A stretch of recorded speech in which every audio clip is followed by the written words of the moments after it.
Hi everyone, my name's Kate Kalthoff and welcome to a Stamping to Share video. Today I'm going to show you how to create this adorable little gift bag, and you can see that it's got some Ghirardelli chocolates in there, yummy. And then of course it's decorated, it's got some cute brads on the side that holds the handle in, and then just this little cello bag and a ribbon, and it's so pretty. So I hope you enjoy learning how to make this. So the first thing that you're going to need is our decorative window gift boxes from Stampin' Up, and I'm using, there's a lot of gift boxes that Stampin' Up offers, different sizes, but I chose the one with the window. And believe it or not, this is a very inexpensive option. For $4.95 you get a pack of 6 gift boxes. And what I'm going to do is show you how to fold this so that it turns into a little gift tote. So the first thing that I do is I cut off, see this little flap right here? This is what closes it when you're making a box out of it. I just go ahead and I just trim that right off. So I'm just going to freehand trim that off with my scissors and kind of even that up over here. And you could use your trimmer tool too. All right, and then the next step is just go ahead and you're going to backwards fold and forwards fold all of your score lines before we do anything else. So I am just going to go around the entire box and do that. And the reason is your adhesive could pull away from the box if you don't have these nice and flexible, and so you could use a bone folder too to crease the edges and give it a little bit more flexibility. Alright, I have now forward folded and backward folded every one of these fold lines, and so we are ready to start putting our adhesive on. So I am going to use our mat. This is a silicone mat that Stampin' Up sells, and we are ready to roll. Now where you're going to put adhesive on this box is everywhere you see a tab, and you're just putting adhesive on the outside. So let's go ahead and get started and I'll show you. So we'll work along the bottom first, and I'm going to put adhesive. Oh, and I should tell you, I am using Fast Fuse adhesive, and one thing to always keep in mind when you're using Fast Fuse is that you want to make sure you always know where the top of your Fast Fuse is. You don't want to accidentally roll it backwards, because then you're going to get it tangled up in here and then it's going to render your refill useless. So always keep in mind where the ripples are, because that's where your index finger goes, and that's the top of it. That's the top of your Fast Fuse.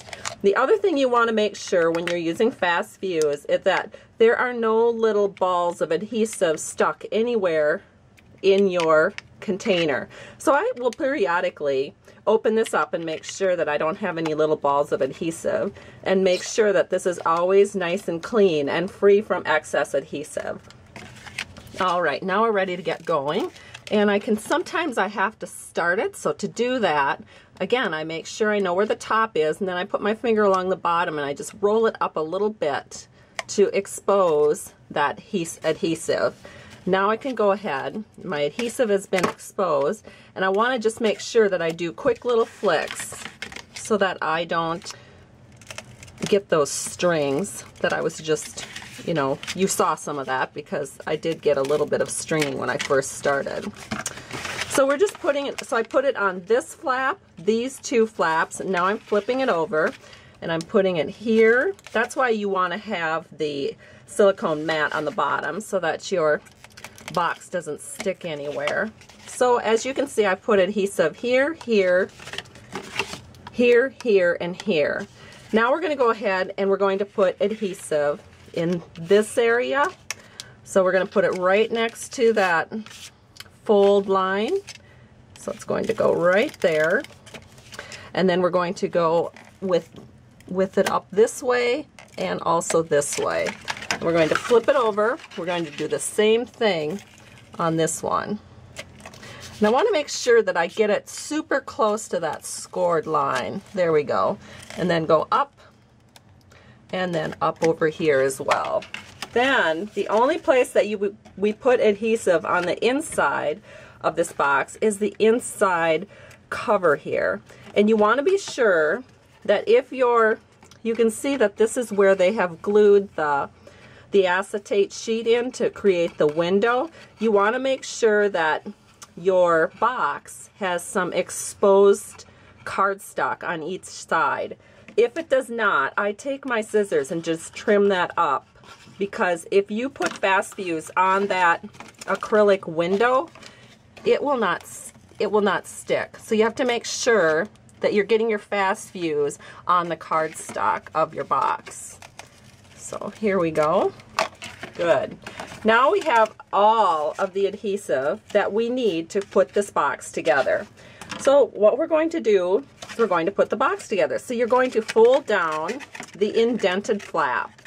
Then you're going to put your side flaps down. And I'm not pressing anything together at this point because I want to make sure that this flap goes in. Now we can go ahead and press all of this together. Okay, so we have stability now with our box because we've got the bottom all folded in. And now we can cut off this area because this is where we're going to fill our tote from.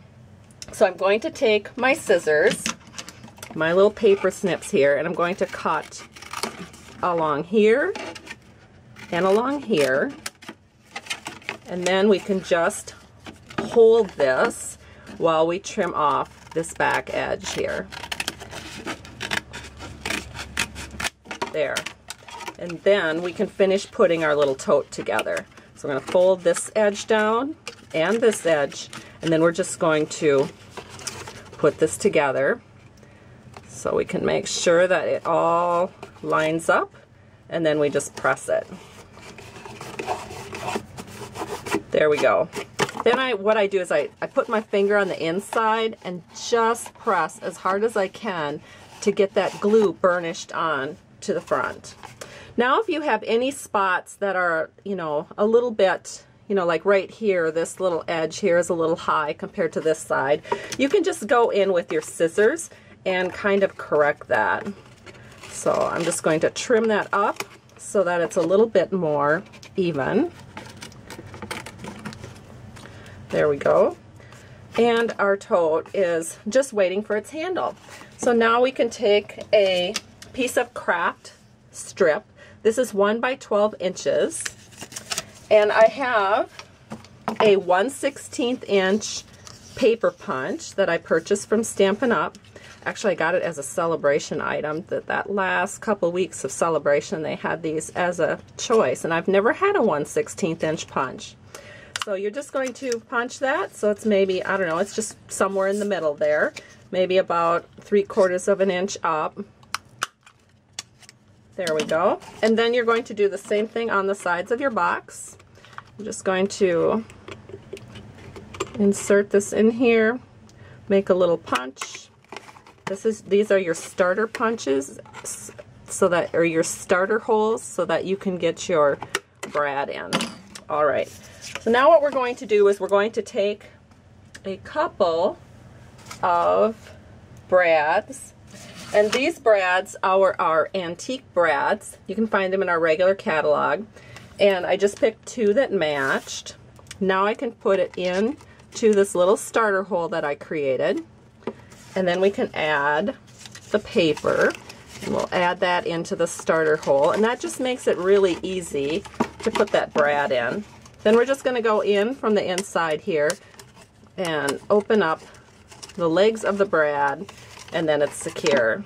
So again, start on the outside, put that brad in, bring this flap around, find that hole, and it is done. So there is our little tote box.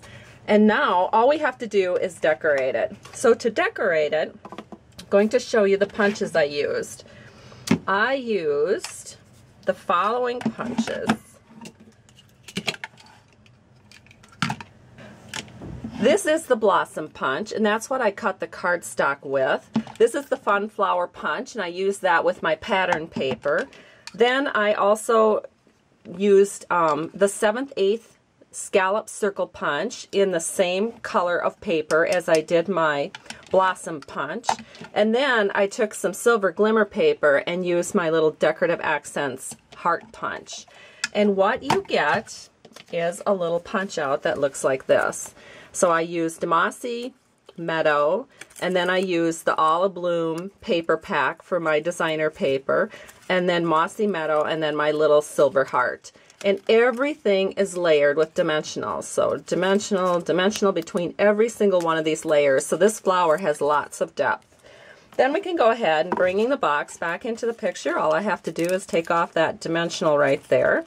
We'll set this flower right here. And our box is complete. So here's another one that I did. This one I used yellow in the background. And then here's the box that I started with. And I did this one with white in the background. And this is the one that I filled with candy. So here's the one that I just did. And another one. And then here is one decorated up with some candy and a little cello bag. So I hope you've enjoyed this tutorial. Thank you so much for stopping by Stamping to Share today. And you are certainly welcome to visit my blog at www.stampingtoshare.com. There's links there to place orders with Stampin' Up! And I truly appreciate that when you do. It helps me grow my business, and then I can bring more stuff like this to show you. Have a great day. Bye-bye.